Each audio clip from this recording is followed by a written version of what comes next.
Hi, Professor Marcelo here today. I have a special guest, Bruno Fernandas, one of the main ambassadors of Jiu-Jitsu in Canada, one of the highest also ranked professor, teaching for over 15 years in Quebec. We're going to talk a little bit about the expansion of Jiu-Jitsu in Canada today. How do you see the growth of Jiu-Jitsu in Canada the last couple of years? Yeah, it obviously grew.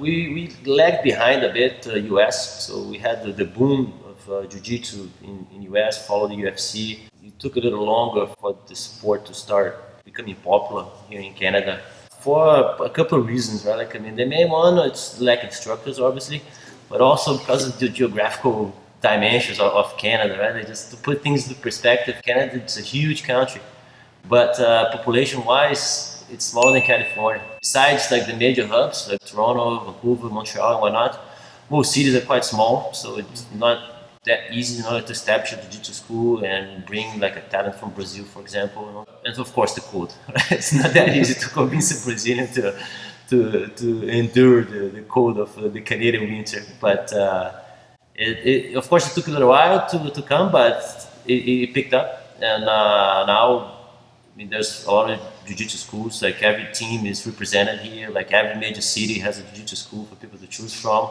Of course, still can't compare to US, but I think we're on the right track.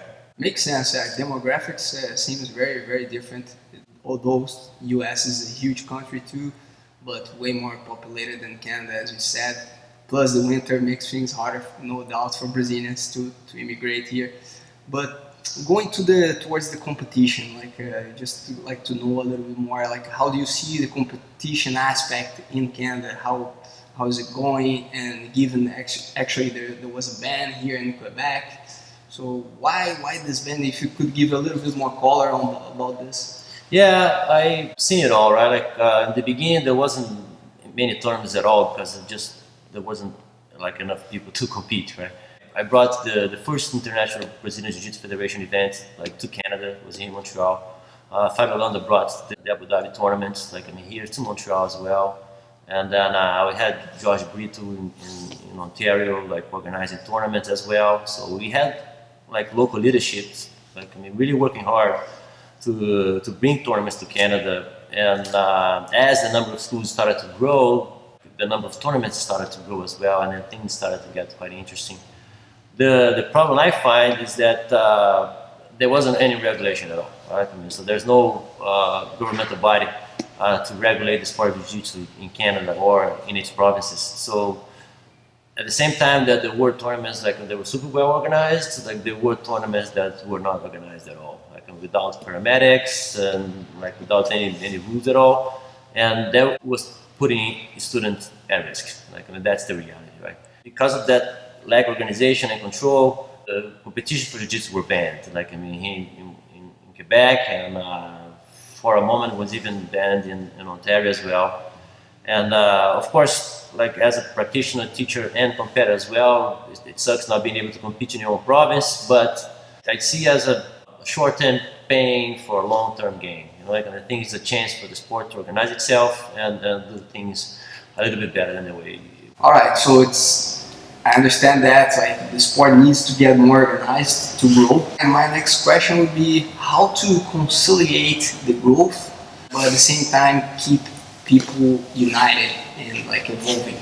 Yeah, it's a challenge for every organization, right? Once you grow, to maintain quality, it's hard to maintain that environment that you have in a small school. It just becomes more challenging. There are different ways of doing it. The way I believe works, for us, it's to keep our growth organic. Mm-hmm. We're not going to go out there recruiting new schools to join our team. We don't do that.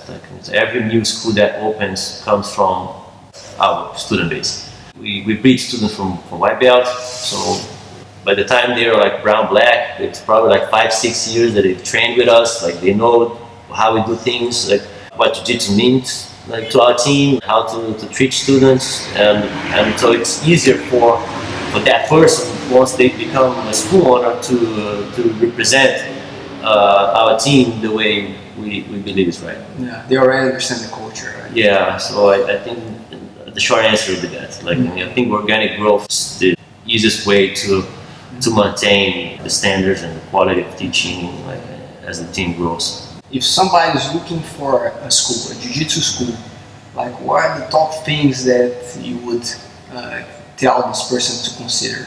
The thing about jiu-jitsu is like most teams are well known. Like, I mean, they're fairly large. So if you stick with a known brand, like Gracie Barra, Alliance, Atos, you know, like just like teams that are well established, they have their own internal quality control. So the chances of that school being legit are a bit higher than a non-known logo on the wall. It's not impossible, obviously, you know, like, I mean, but it's one of the things that can help you to choose a school. The second one is the facility itself. If the person's not taking care of his own gym, it's probably not going to take good care of you either.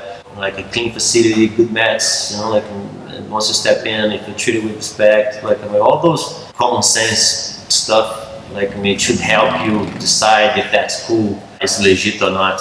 And of course, you can check like the instructor, you know, like, I mean, if that person is known in the jiu-jitsu community, what has he done for the sport? Has he competed? Has he not? Like, has he been teaching for a while? Does he have a lineage? Right? I mean, so all those things I find important, and they're usually signs of a good school. What's the importance of the lineage, do you find? It dives back to the organic growth, right? I mean, so because organic growth, it's the best way to maintain the quality of a team as it grows.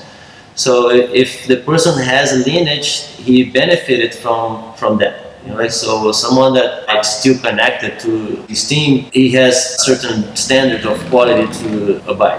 While someone that's like a Ronin, like, it's completely alone there. Like, again, it's not impossible that person will do a great job. You know, like, I mean, sometimes they will, but there's no one looking over what he does. Mm-hmm. So you're just gonna need to be more careful about and do a little bit more due diligence on your own, like, I mean, to confirm that school is legit.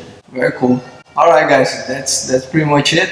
Thanks a lot, Professor. Welcome. It was a pleasure to talk to you. I hope it helps to give you some guidance about Jiu-Jitsu in Canada. I see you in the next video.